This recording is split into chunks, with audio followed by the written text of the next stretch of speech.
Janasena party విస్తృత స్థాయి సమావేశానికి ఏర్పాట్లు ముమ్మరంగా జరుగుతున్నాయని పెందుర్తి ఎమ్మెల్యే పంచకర్ల రమేష్ బాబు తెలిపారు. ఎక్కడా ఎటువంటి ఇబ్బందులు రాకుండా అన్ని ఏర్పాట్లు చేస్తున్నట్లు ఆయన అన్నారు.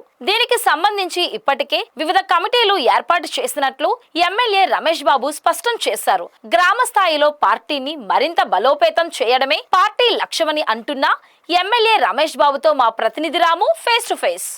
ఈ నెల 30వ తేదీన విశాఖలో జరిగే జనసేన పార్టీ విస్తృత స్థాయి సమావేశానికి సంబంధించి కూడా ఏర్పాట్లన్నీ కూడా ప్రారంభమయ్యాయి. దీనికి సంబంధించి మొత్తం విశాఖ జిల్లాతో పాటు రాష్ట్ర వ్యాప్తంగా ఉన్న ఎమ్మెల్యేలందరినీ కూడా ఎమ్మెల్యేలు కానీ లేకపోతే మిగతా కార్యవర్గ సభ్యులందరితో కూడా ఇప్పటికే కూడా కమిటీలు కూడా ఏర్పాటాయి. ప్రస్తుతం అయితే ఇదే విశాఖపట్నంలోని ఇందిరా ప్రియదర్శి స్టేడియంలోనే ఈ నెల 30వ తేదీన సమావేశం జరగబోతుంది. దీనికి పార్టీ అధ్యక్షులు పవన్ కళ్యాణ్ రాబోతున్నారు. ఎటువంటి కార్యాచరణ ఉండబోతుంది దానికి సంబంధించి కూడా మనతో పాటు మాట్లాడడానికి ఎమ్మెల్యే రమేష్ బాబు ఉన్నారు. సార్, చాలా కాలం తర్వాత మళ్ళీ ఇంచుమించు పార్టీ గెలిచిన తర్వాత మళ్ళీ తిరిగి విస్తృత సమావేశం జరగబోతుంది. ఎలా ఉండబోతుంది? చాలా బ్రహ్మాండంగా ఈ రాష్ట్ర అభివృద్ధి విషయంలో, పార్టీ అభివృద్ధి విషయంలో దిశ చూపించే విధంగా మా నాయకుడు పవన్ కళ్యాణ్ గారు మోటివేషన్ ఉంటుంది.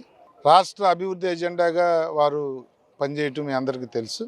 డే 1 నుంచి కూడా పేద ప్రజలు, బడుగు బలహీన వర్గాలు, అట్టడుగున ఉన్న వాళ్ళందరినీ కూడా ఆదుకోవాలన్న ఒక సంకల్పంతోనే సొంత డబ్బులు ఖర్చు పెట్టి రాజకీయం చేసిన వ్యక్తి ఆయన.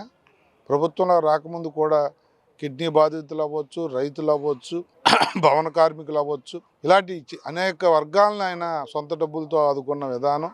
ఇన్సూరెన్స్ చేసి పార్టీ కార్యకర్తలకి ఎవరన్నా ప్రాణ హాని ఉండి యాక్సిడెంట్లో చనిపోయినా, ఏదన్నా ఇబ్బంది పడినా 5 లక్షల రూపాయలు ఇవ్వటం దగ్గర నుంచి, దెబ్బలు తగిలిన వాళ్ళకి 2 నుంచి 3 లక్షలు ఇవ్వటం దగ్గర నుంచి ఎన్నో రకాలుగా ఇన్సూరెన్స్ సగం ఇస్తే సగం ఆయన వేసుకుని పెద్ద ఎత్తున కోట్లాది రూపాయలు, 100 కోట్ల రూపాయలు ఈ రాష్ట్ర అభివృద్ధి కోసం సొంత డబ్బులు ఖర్చు పెట్టిన వ్యక్తి. ఇప్పుడు అధికారంలోకి వచ్చిన తర్వాత 1 ఇయర్ దాటిన తర్వాత కార్యకర్తల సమావేశం, ముఖ్య కార్యకర్తల విస్తృత స్థాయి సమావేశం ఆంధ్ర, తెలంగాణ నుంచి తీసుకున్నారు. ఈ కార్యక్రమంలో రాష్ట్రానికి, పార్టీకి మేలు చేసే కార్యక్రమాలు జరుగుతాయనేది మాకున్న ఇన్ఫర్మేషన్. తప్పకుండా తగిన ఏర్పాట్లన్నీ కూడా 12 కమిటీలు వేశారు. తగిన ఏర్పాట్లన్నీ కూడా ఈ వారం రోజుల్లో మేము చేసి నభూతో నా భవిష్యత్తు అన్నట్టు విశాఖపట్నం సభలాగా చేయండి అని మిగతా ప్రాంతాల్లో మా చెప్పే విధంగా సభ చేయాలనేది మా సంకల్పం. ఇప్పుడు ప్రతిసారి విశాఖపట్నాన్ని ఎంచుకోవడానికి కారణం ఏంటి? విశాఖపట్నం జనరల్గా అయితే జనసేన పార్టీ మంచి బలం ఉంది, కానీ మీటింగ్లన్నీ కూడా చాలా వరకు ఇక్కడే పెడుతున్నారు కదా, ఏంటి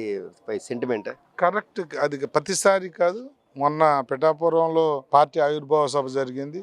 గతంలో అనేక మీటింగులు విజయవాడలో, అమరావతిలో జరిగాయి, తిరుపతిలో జరిగాయి. అంటే ఈ ప్రాంతం మీద మక్కువ అని అంటే నాయకుడికి అన్ని ప్రాంతాలు ఒకటి. మా కోరిక మేరకు చాలా జిల్లాలు పోటీ పడ్డాయి ఈ సభ చేయడానికి. మరి మా రిక్వెస్ట్ మేరకు ఈ ప్రాంతం నుంచి స్టార్ట్ చేయాలని వారు అంగీకరించారు. వారికి ధన్యవాదాలు కూడా చెప్పాము మేము, మా ప్రాంతానికి ప్రయారిటీ ఇచ్చినందుకు.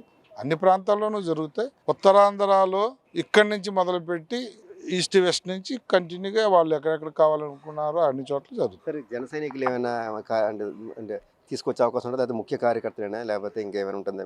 రాష్ట్ర వ్యాప్తంగా రాబోతున్నారు కదా.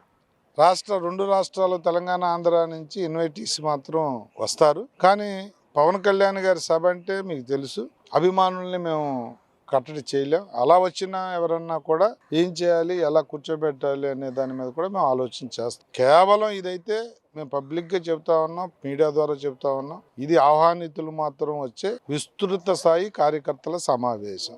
దానికే కన్ఫైన్ అవుతాం. అయినప్పటికీ కూడా పవన్ కళ్యాణ్ గారి మీద ఉన్న అభిమానంతో వచ్చిన వాళ్ళని కూడా తక్కువ చేసేది లేదు, చూసుకుంటారు. ఈ పార్టీ వచ్చిన తర్వాత ప్రభుత్వం చేసే కార్యక్రమాలు ఇందులో చర్చిస్తారు, లేకపోతే పార్టీని బూత్ స్థాయిలో తీసుకెళ్లేందుకు సంబంధించిన ఏదైనా మీటింగ్ ఉంటుందండి? అది పెద్దలు చెప్తేనే బాగుంటుంది. ఎజెండా అనేది నిజంగా మాకు తెలియదు. కూటమి ప్రభుత్వం అనేక సంక్షేమ కార్యక్రమాలు చేస్తుంది, కానీ చేసే కార్యక్రమాలు ఇంకా జనాల్లోకి తీసుకెళ్లడంలో అంటే వైసీపీ వాళ్ళు చేస్తుంది కొంత, వాళ్ళు చేస్తూనే బయటకు వెళ్తున్నాయి కానీ మీరు చేసి వెళ్ళట్లేదని కూడా అసంతృప్తి మీ కూటమిలో ఉంది. దానికి సంబంధించి కూడా ఏమైనా జరిగే సమావేశంలో చర్చ జరగబోతుందా? ప్రజలు చాలా తెలివైన వాళ్ళు, ఏం జరుగుతుందో ప్రజలకు తెలుసు.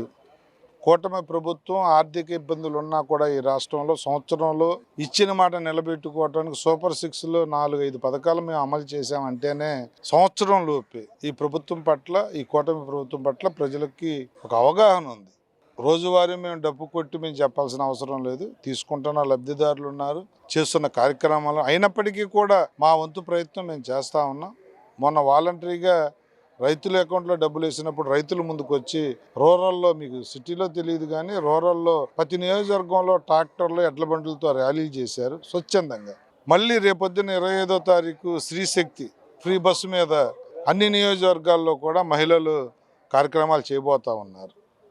ఎందుకంటే లబ్ధి పొందిన వాళ్ళు ఉత్సాహంగా ముందుకొచ్చి చేస్తే అది గొప్పతనం తప్ప మేము చేసామని మేము చెప్పుకోవటం కాదు. లబ్ధి పొందిన ప్రతి వాళ్ళు కూడా ఈ ప్రభుత్వాన్ని ఆశీర్వదిస్తారు, దీవిస్తారు, ఈ ప్రభుత్వానికి అండగా నిలబడతారు. ఎన్ని గంటలకు వస్తున్నారు కళ్యాణ్ గారు ఆ రోజు 30వ తేదీన ఈ మీటింగ్ 3 గంటలకండి. 30వ తారీఖు మధ్యాహ్నం వారు ఉదయం వస్తారు అనుకుంటాను. 3 గంటలకి మీటింగ్ స్టార్ట్ అవుతుంది. 30వ తేదీ మధ్యాహ్నం 3 గంటలకు సమావేశం ఉంటుంది. ఖచ్చితంగా దీనికి సంబంధించి కూడా వేలాది లక్షలాది మంది కార్యకర్తలతో వచ్చే అవకాశం అయితే ముఖ్య కార్యకర్తల మీటింగ్ అయినా సరే ఖచ్చితంగా కూడా అభిమానులు అయితే చాలా వరకు వచ్చే అవకాశం ఉంది. కాబట్టి వారికి సంబంధించి ఎటువంటి ఏర్పాట్లు చేయాలనే దానికి సంబంధించి కూడా దీనికి మొత్తం అంతా కమిటీలన్నీ కూడా వేసాం. దానికి సంబంధించి ఒక్కొక్క కమిటీ కూడా ఒక్కొక్క రకమైన అన్ని కార్యక్రమాలు చేపడుతుంది. మొత్తమే చూస్తే ఇదే స్టేడియం విశాఖలోని పాత క్రికెట్ స్టేడియం ఇది, ఇందిరా ప్రియదర్శన్ స్టేడియం. ఇందులోనే మొత్తం 30వ తేదీన మీటింగ్ జరగబోతుంది. దీనికి సంబంధించి దీనికి సంబంధించి కూడా దానికి ఏదైతే కమిటీకి సంబంధించి సభ్యులందరూ కూడా ఒక్కొక్కరు వచ్చి దీన్ని పరిశీలిస్తున్నారు. ప్రస్తుతం అయితే ఎమ్మెల్యే రమేష్ బాబు ఇక్కడికి వచ్చి పరిశీలించారు. ఏం చేయాలి, అసలు ఎటువంటి ఏర్పాట్లు చేయాలి, కార్యకర్తల్ని ఎక్కడికక్కడే కూడా ఇబ్బందులు లేకుండా ఏం చేయలేదు దానికి సంబంధించి కూడా ఇప్పటికే పరిశీలించడం జరుగుతుంది. మొత్తమే చూసి 30వ తేదీన జరిగే సమావేశానికి సంబంధించి కూడా ఎక్కడ ఎటువంటి ఇబ్బందులు లేకుండా వచ్చే కార్యకర్తలందరికీ కూడా ఆహారం కానీ లేకపోతే మిగతా నిత్యావసర సంబంధించుకొని ఎటువంటి ఇబ్బందులు కూడా అన్ని రకాల కమిటీలు ఏర్పాటు చేసి ఎక్కడ ఎటువంటి ఇబ్బందులు కూడా తలెత్తకుండా కూడా కట్టుదిట్టంగా కూడా అన్ని కార్యాచరణ కూడా ఉంటుందని కూడా ఎమ్మెల్యే అయితే రమేష్ బాబు అయితే స్పష్టం చేస్తున్నారు. అయితే మొత్తమే చూస్తే అంటే జనసేన పార్టీ పెట్టిన తర్వాత అనేక కార్యవర్గ సమావేశాలు జరుగుతున్నాయి. ఈసారి కూడా ఖచ్చితంగా కూడా పార్టీ బలోపేతానికి సంబంధించి కూడా ఈసారి విస్తృత జరిగే సమావేశంలో చర్చ ఉంటుందని కూడా ఆయన స్పష్టం చేస్తున్నారు. ఎందుకంటే గ్రామాన కూడా జనసేన పార్టీకి అభిమానులు ఉన్నారు. అయితే బూత్ స్థాయిలో ఇంకా పార్టీని మరింత బలోపేతం చేయాల్సిన అవసరం ఉంది. మరోవైపు పార్టీ ఈసారి కూటమి ప్రభుత్వం వచ్చిన తర్వాత అనేక సంక్షేమ కార్యక్రమాలు కూడా అమలు చేస్తున్నారు. వాటికి సంబంధించి కూడా కొంత చర్చ ఉంటుంది. మొత్తమే చూస్తే పార్టీ బలోపేతానికి సంబంధించి ముఖ్యంగా కూడా ఈ విస్తృత స్థాయి సమావేశంలో చర్చ జరిగే అవకాశం ఉంటుందని కూడా జనసేన పార్టీకి సంబంధించిన నాయకులు అయితే స్పష్టం చేస్తున్నారు. వీడియో జర్నలిస్ట్ ప్రేమ్తో Ramu, BBC on TV, Visakhapatnam.